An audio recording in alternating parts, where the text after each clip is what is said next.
are listening to Shadow Horse Theater Broadcasting.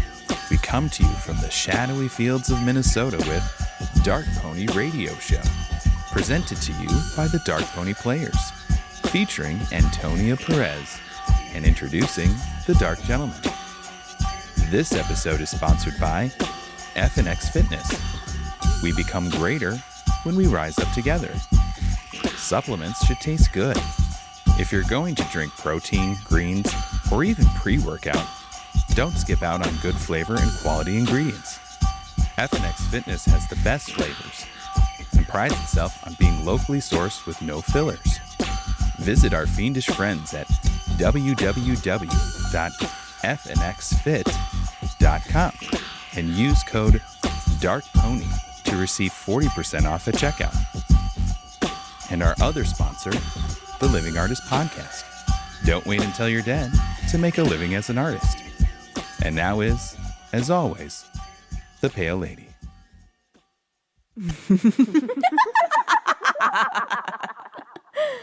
My sweet treats, what a tale we have for you this time. We continue with our dear friend Dante as we follow the pilgrim down the pit.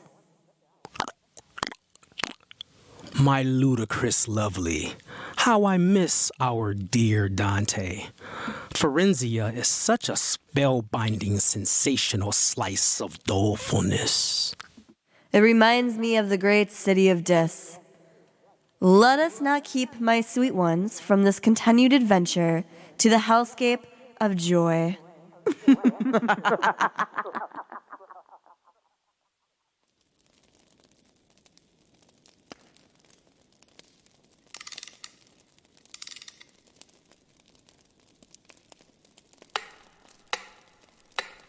There are these three that haunt me. Day and night I can never flee. You have returned to my story. The second part may be a bit gory. In the past, you may recall a journey riddled with a fall. Virgil, my teacher and my guide, kept me at their trusted side. As we crept down into the upper pit, all I felt was a rush to stay and sit. Hunted by the loyal she-wolf, a step behind ready to engulf. Descending deeper to the unknown, I pray and hope that I am not alone. The great city of Dis is beyond. Hopefully the lion does not abscond. Our souls to remain behind the wall, my guide and I arrive. A tower that is tall.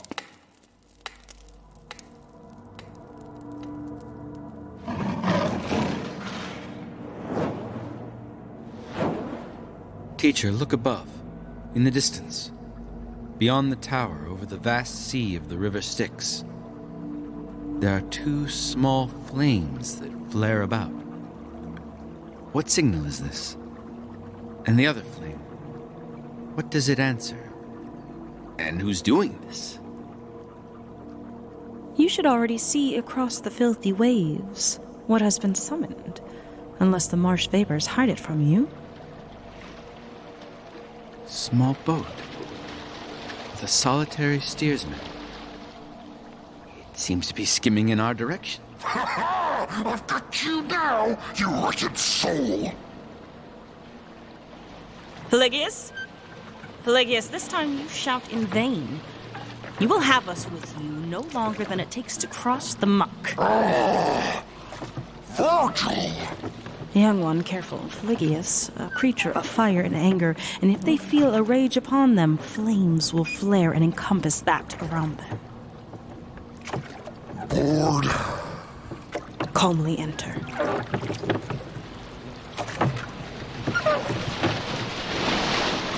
Who?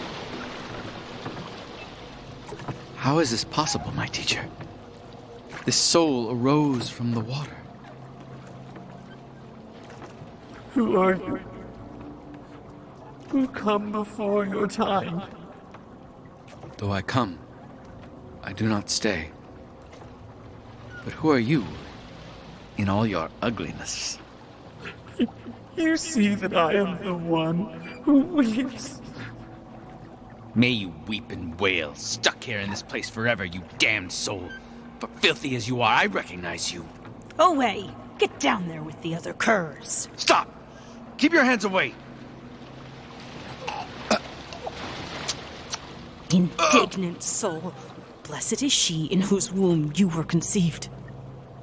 In the world, this man was filled with arrogance, and nothing good about him decks his memory, for this shade is filled with fury here. Many in life esteem themselves great. Who then will wallow here like pigs in mud, leaving behind them their repulsive fame?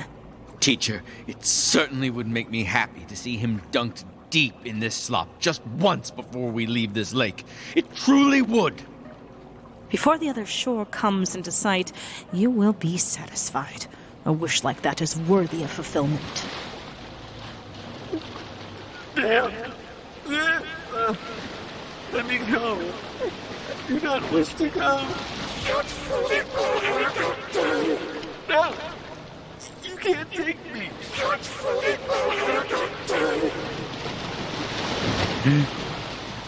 That mad Florentine turned and bit himself.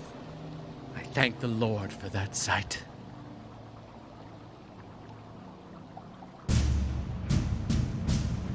And now, my young one, coming closer is the city we call Dis, with its great walls and fierce citizens. Teacher, already I can see the clear glow of its domed architecture above the valley, burning bright red, as though just forged and left to smolder. Eternal fire burns within, giving off the reddish glow you see diffused throughout this lower hell. Look at these walls, as though made of iron. It seems as though we have been circling the city for some time. Get out! Here is the entrance! Young one, see the gates are open ahead? Let us move through them with ease as we have so much earlier.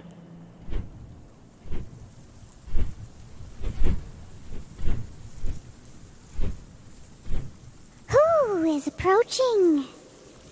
Who? Yes, who?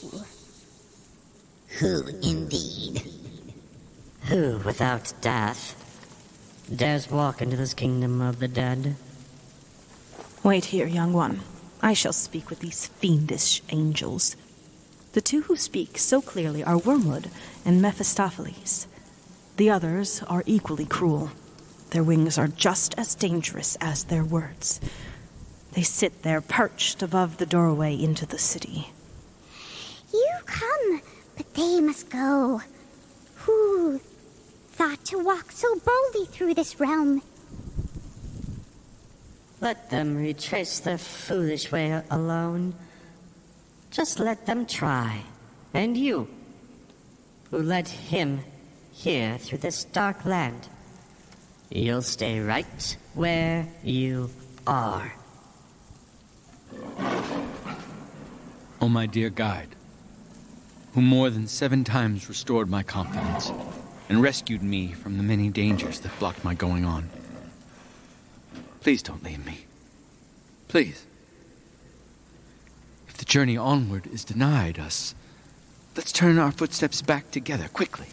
Do not fear. The journey we are making none can prevent. Such power did decree it. Wait here for me and feed your weary spirit with comfort and good hope. You can be sure I will not leave you in this underworld. All right. My teacher will return. Yes. No. Yes. Maybe. Ignorant mind. Listen to yourself. No. Yes. Yes. Yes. It speaks out loud to himself. It stinks of sick life, slowly decaying.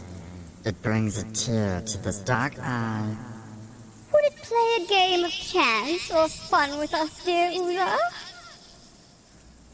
Virgil will return and not leave me. Yes. No. What a shame this living one is afraid so. The smell of unbridled fear. Virgil will return. Virgil will return. Uza, Amy, return.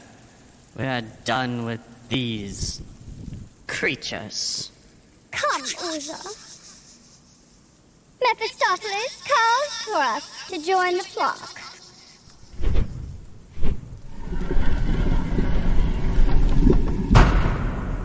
Teacher, what has happened? They seem to have closed the gates. Who are these to forbid my entrance to the halls of grief? My ward, you need not be disturbed by my vexation, for I shall win the contest no matter how they plot to keep us out. This insolence of theirs is nothing new. They used it once, at a less secret gate, which is and will forever be unlocked. You saw the deadly words inscribed above it, as those souls spoke, and now already past it.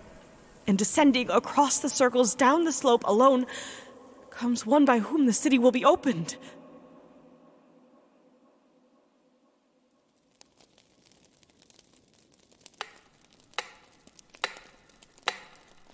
There we wait with bated breath, I, hoping it would not be my death. Virgil worried that the call to heaven was not heard, therefore not a weapon. Within, I felt the coward creep. I wished for nothing more than to weep. My guide, my strength, stood in place, alert. Their eyes dart back and forth, but never avert. I had come too far to stop, but still there was this fear in thought. The heavy fog from the misty muck mixed with black air felt as if stuck.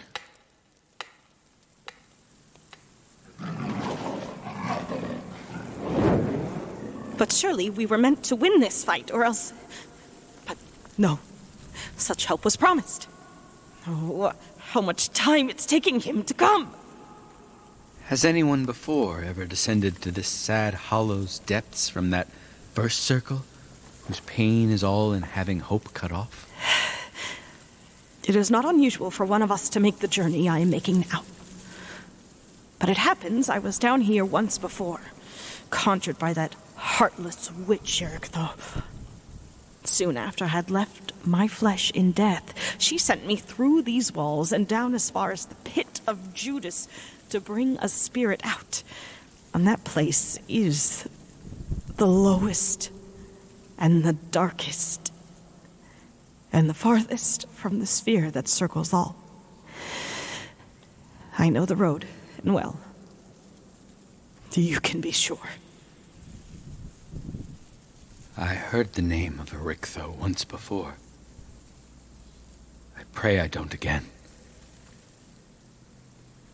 The swamp that breathes with a prodigious stink lies in a circle around the doleful city that now we cannot enter without strife.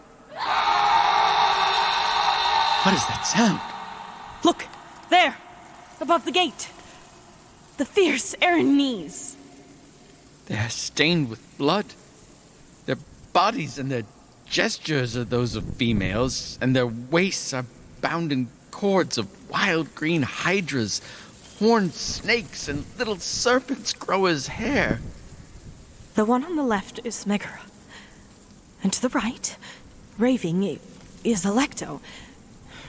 And Trysephone in the middle. Medusa! Come, we will turn him to stone! How wrong were we to let off Theseus lightly? Now, turn your back and cover your eyes, for if the Gorgon comes and you should see her, there would be no returning to the world. Teacher, I am covering my sight. Where is the living one? Cowering, I see. This will not stop my children, and I from our advance.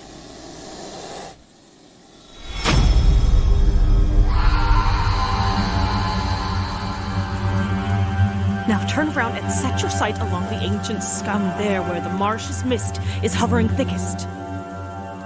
Teacher, who is that person walking through sticks, as if it were grass? Stay silent, young one. My guide, they approach the gate. I say, be silent. O heaven's outcasts, despicable souls, what insolence is this that breeds in you? Why do you stubbornly resist the will whose end can never be denied, and which more than one time increased your suffering? What do you gain by locking horns with fate? If you remember well, your Cerberus still bears his chin and throat peeled clean for that.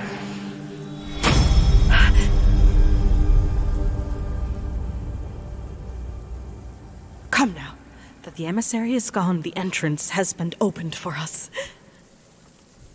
Who? What was that? It matters not. Here we are, young one. The city of Dis welcomes you. Oh, teacher. This countryside of pain and ugly anguish. All around this circular city lie tombs and graves, as at Arles, where the Rhone turns to stagnant waters.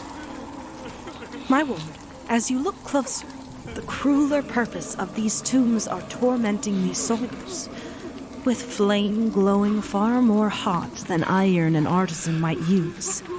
Each tomb has its lids loose, pushed to one side, and inside they lay. What kind of shades are these lying down here, buried in graves of stone, speaking their presence in such dolorous sighs? Here lie the arch-heretics of every sect, with all of their disciples. More than you think are packed within these tombs. Like heretics lie buried with their like, and the graves burn more or less accordingly. Let us walk through. O lofty power, who through these impious skies lead me around as you see fit. I want to know. I want to understand. The people buried there are sepulchres. Can they be seen? I mean, since all the lids are off of the tombs and no one stands on guard. They will forever be locked up when they return here from Jehoshaphat with the bodies that they left up in the world.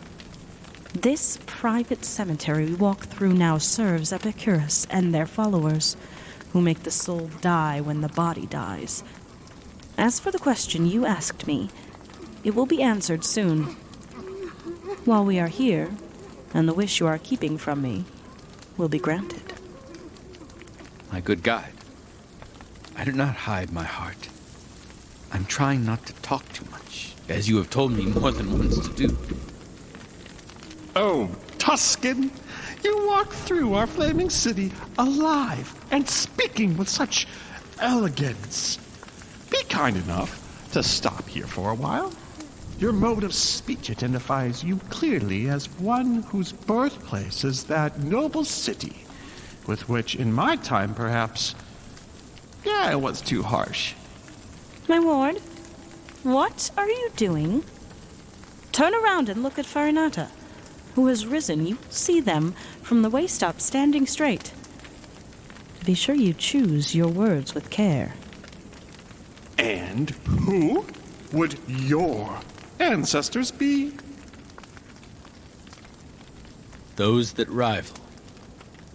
Bitter enemies of mine they are, and of my ancestors and of my party. I had to scatter them, not once, but twice.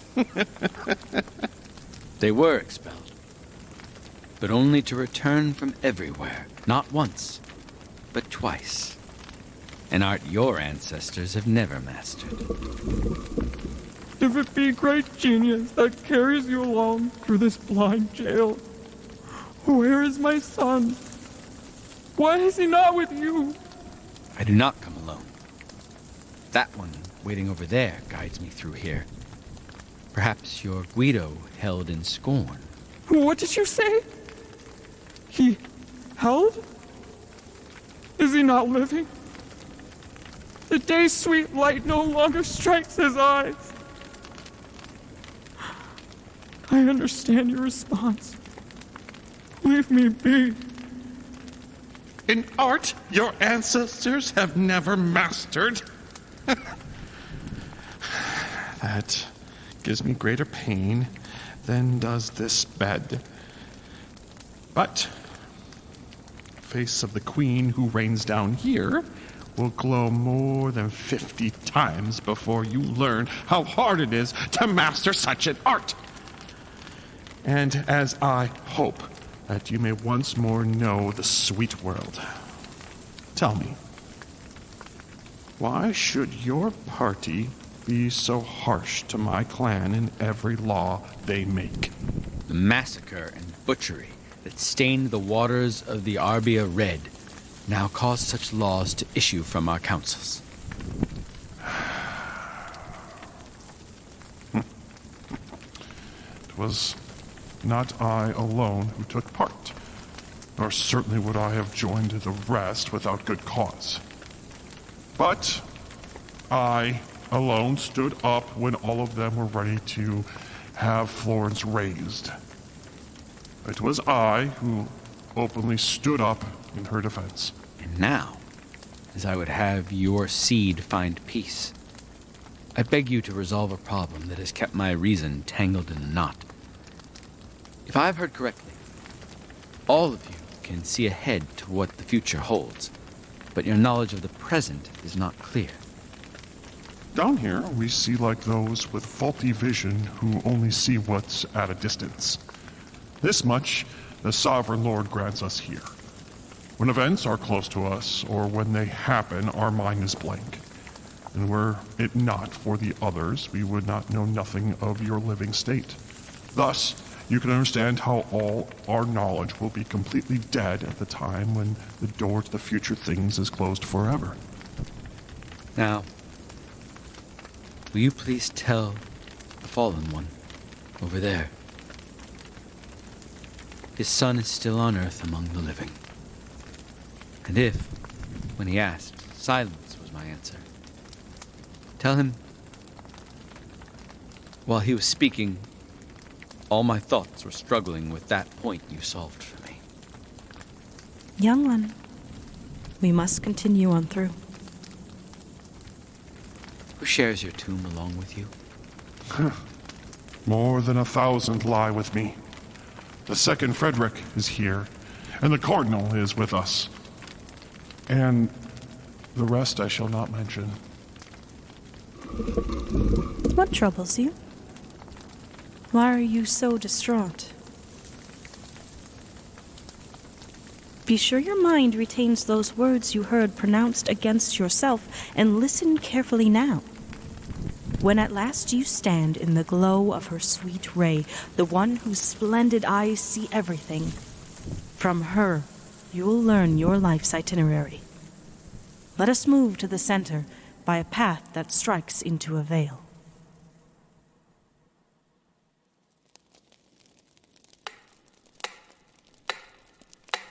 We walked to the brink of a steep bank. The stench that arose made my heart sank.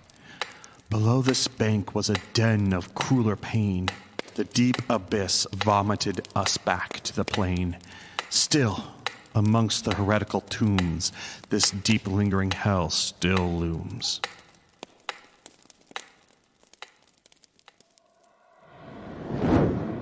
Teacher, this great tomb here is inscribed, "Within lies Anastasius, the Pope, Fontius, lured away from the straight path." Our descent will have to be delayed somewhat, so that our sense of smell may grow accustomed to these vile fumes. Then we will not mind them. You will have to find some way to keep our time from being wasted. That is precisely what I had in mind. Take a seat here on the edge. My ward, within these boulders bound are 3 more circles, concentrically arranged like those above, all tightly packed with souls, and so that, later, the sight of them alone will be enough. I'll tell you how and why they are imprisoned. All malice and injustice, as its end, achieved by violence or by fraud. Both are sins that earn the hate of heaven. Since fraud belongs exclusively to humankind, God hates it more, and therefore, far below the fraudulent are placed and suffer the most. In the first of the circles below are all the violent. Since violence can be used against 3 persons, fraud that gnaws the conscience of its servants can be used on who puts their trust in you, or else on one who has no trust invested. The latter sort seem only to destroy the bond of love nature gives to humanity. So in the second circle, there are nests of hypocrites, flatterers, dabblers in sorcery, falsifiers, thieves and simonists, panderers, seducers, grafters, and the like filth. The former kind of fraud both disregards the love nature enjoys, and that extra bond between humans which creates a special trust. Thus, it is in the smallest of the circles, at the earth's center, around the throne of Dis, the traitors suffer their eternal pain. Your reasoning runs smooth, and your explanation certainly makes clear the nature of this pit and of its inmates.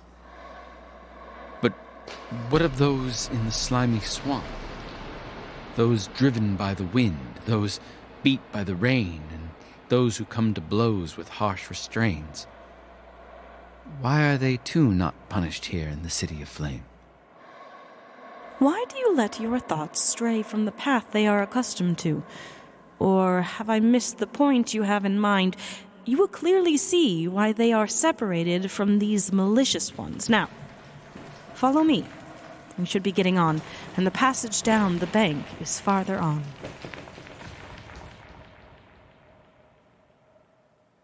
Hold here. You see at the edge, along the shattered chasm, there lay stretched out the infamy of Crete. I think it sees us. Look how violent it bit into that flesh.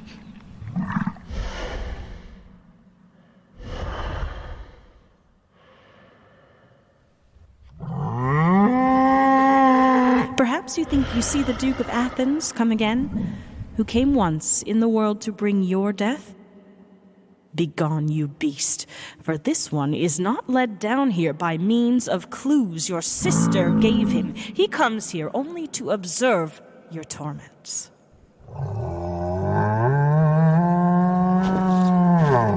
Run! To the pass! Run! While he still writhes with rage, get started down! Here, behind these rocky ruins. Shall we wait until this beast wanders away? Take a breath. For this guardian has moved away. But now look down the valley. Coming closer, you will see the river of blood that boils the souls of those who, through their violence, injured others.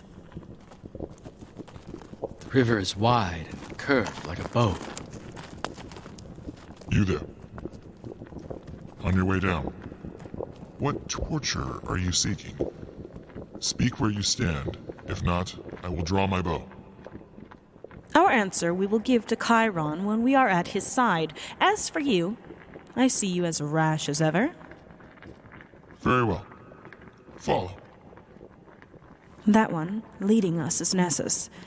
As we approach, you see the centaur sitting there, contemplating their chest? Yes. That is the great Chiron, who reared and taught Achilles. And to Chiron's left is Pholus, known for his drunken wrath. Teacher, what do these creatures do in the depth of hell? They gallop by the thousands around the ditch, shooting at any daring soul emerging above the bloody level of their guilt. Hold here. There is a soul who thinks themselves clever. No. No. Please, no. Stay put. Have you noticed how the one behind moves everything he touches? This is not what a dead man's feet would do. He is indeed alive. Hush! Can this creature of life not speak for themselves? I can. Go on. I am sorry, but I am still finding my way through this nightmarish world. My teacher... I am trusted to show them through this dismal valley. Now, in the name of that power by which I move my steps along so difficult a road, give us one of your troops to be our guide, to lead us to the ford, and once we are there, to carry this one on his back, for they are not a spirit who can fly. Nessus, Yes. you go. Guide them as they ask. And if another troop protests, disperse them. Yes, sire. Come, Spirit. And you, the live one, hop on my back.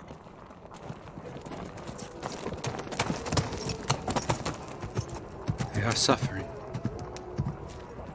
Just when I've seen enough, this place surprises me with more horror. These are the tyrants who dealt in bloodshed and plundered wealth. Their tears are paying their heartless crimes. Here stand Alexander and fierce Dionysus, who weighed down Sicily with years of pain. Teacher? Let him instruct you now. Don't look at me. You have stopped. I see the people peering from the blood that came up their throats. Over there stands the one who, in God's keep, murdered the heart still dripping blood above the Thames.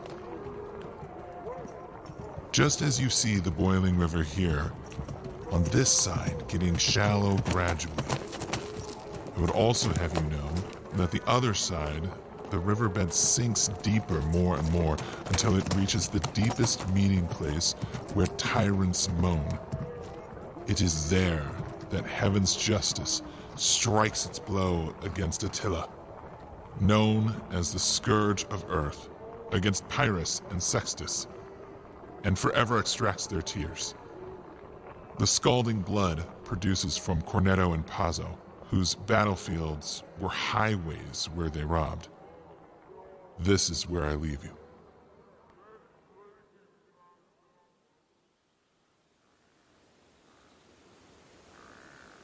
These woods we have reached, with no marked path. No green leaves, but rather black in color. No smooth branches, but twisted and entangled. No fruit, but thorns of poison bloomed instead. What is that sound above? Repulsive harpies. Wide-winged they are, with human necks and faces. Their feet are clawed, their bellies fat and feathered.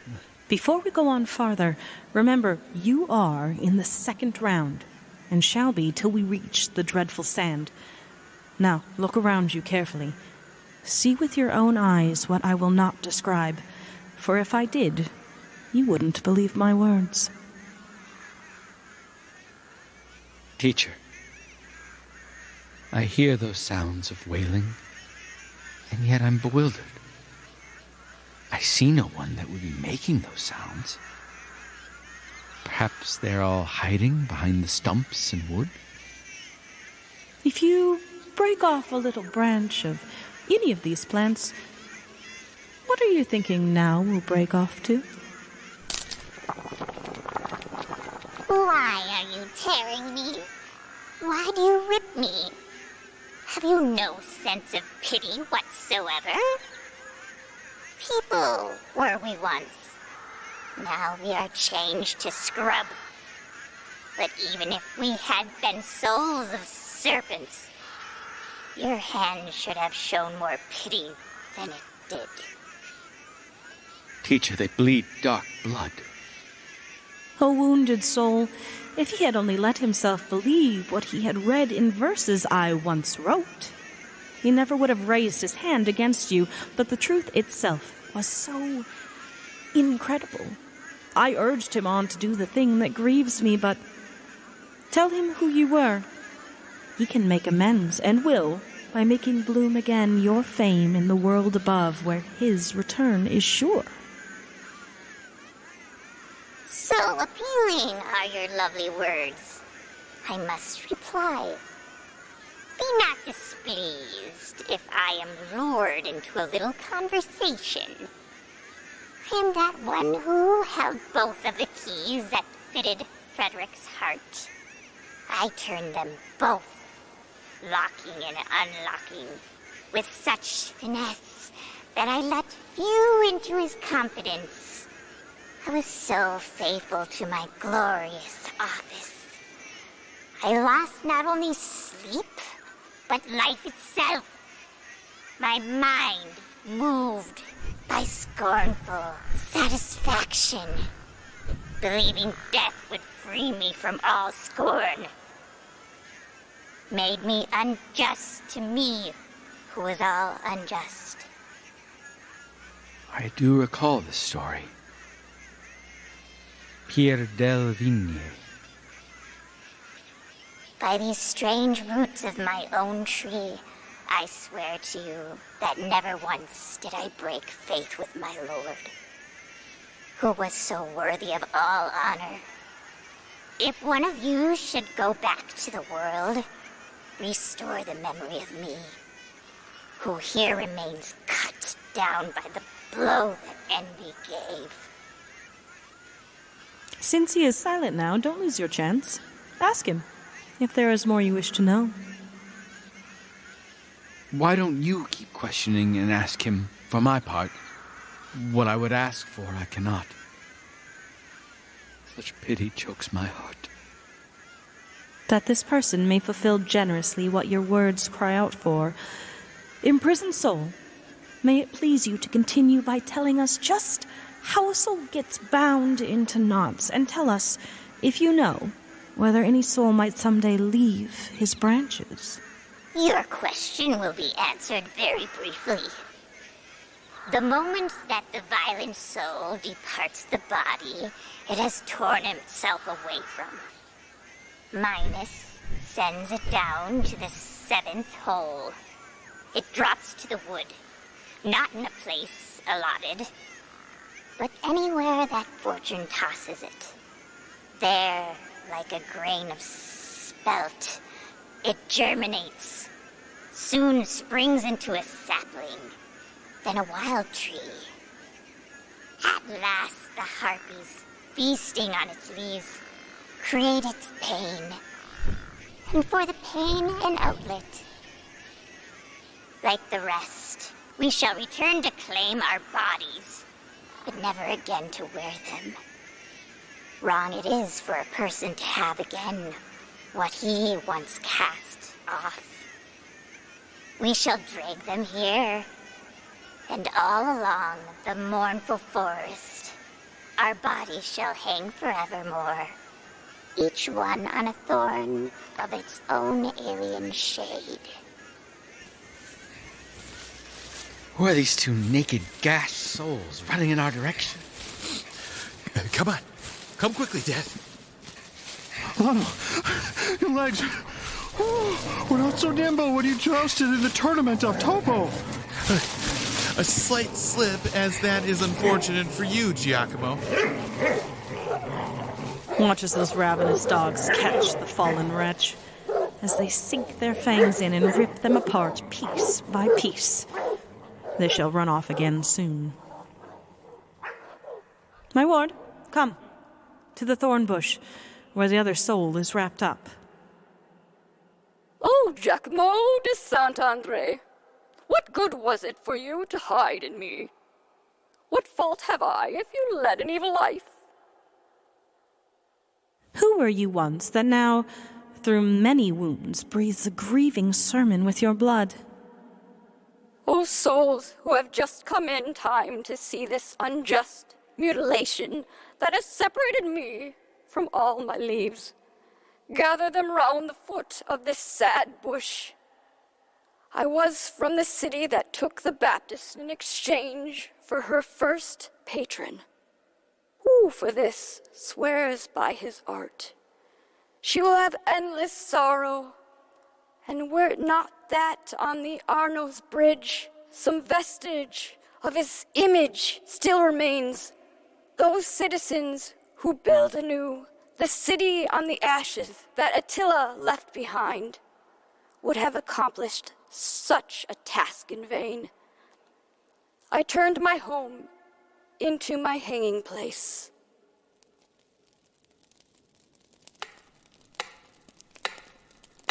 I agreed with the Florentine shade as its voice began to fade. I gathered the skewed leaves as though they were fallen from eaves. What I saw beyond that wood, a desert circle was where I stood. Herds of naked souls stretched out flat, while others were hunched as they sat. Yet there were many more, roaming around the sandy floor, each one desperately weeping. Not one of them were ever sleeping. From above, broad flakes of fire descended, showering them steadily. It was splendid. The descending blaze kindling the sand, as though it was tinder created by hand.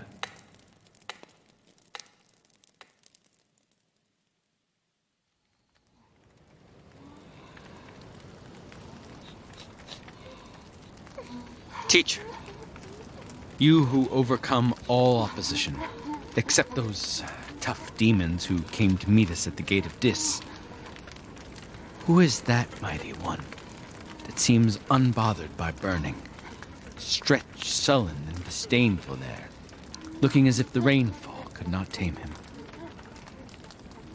What I once was alive, I still am dead. Let Jupiter wear out his smith, for whom he seized in anger that sharp thunderbolt he hurled. To strike me down on my final day, let him wear out those others, one by one, who worked the soot-black forge of Montebello. With all his force, let him hurl his bolts at me. No joy of satisfaction would I give him. Capenus, since your blustering pride will not be stilled, you are made to suffer more. No torment other than your rage itself could punish your gnawing pride more perfectly. That was a king, one of the 7 besieging Thebes. He scorned and would seem still to go on scorning God and treat him lightly. But, as I said to him, he decks his chest with ornaments of lavish words that prick him. Now follow me, and also pay attention not to put your feet upon the burning sand, but keep them well within the wooded line as we walk around. Young one, the lion has caught up with us. Run! Are we saved again by another beast? We have reached the end of the violent circles.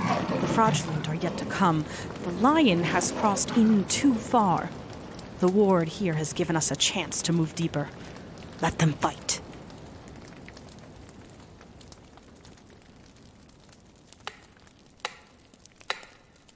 As these beasts battle one another, I hold my breath to smother. For now, this is where we again depart. I will return to you on the third part.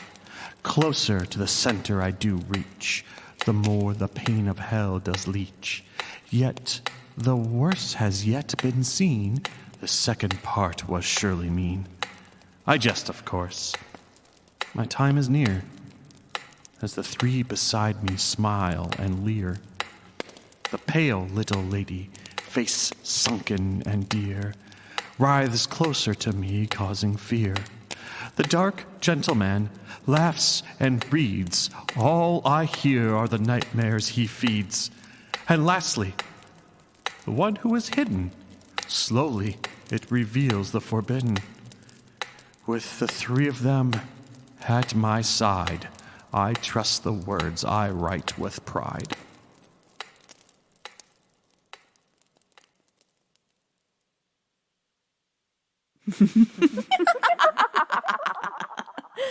What a dear, sweet soul. Oh, my darlings, how I long for those days I spent in Forenzia. A nice blood wine, my favorite stories, and, of course, my companions. I agree, my pretentious paramour. Forenzia was a place of creativity, corruption, and us. We have once again come to the end. For now. Once again, we must bid you good night and adieu. You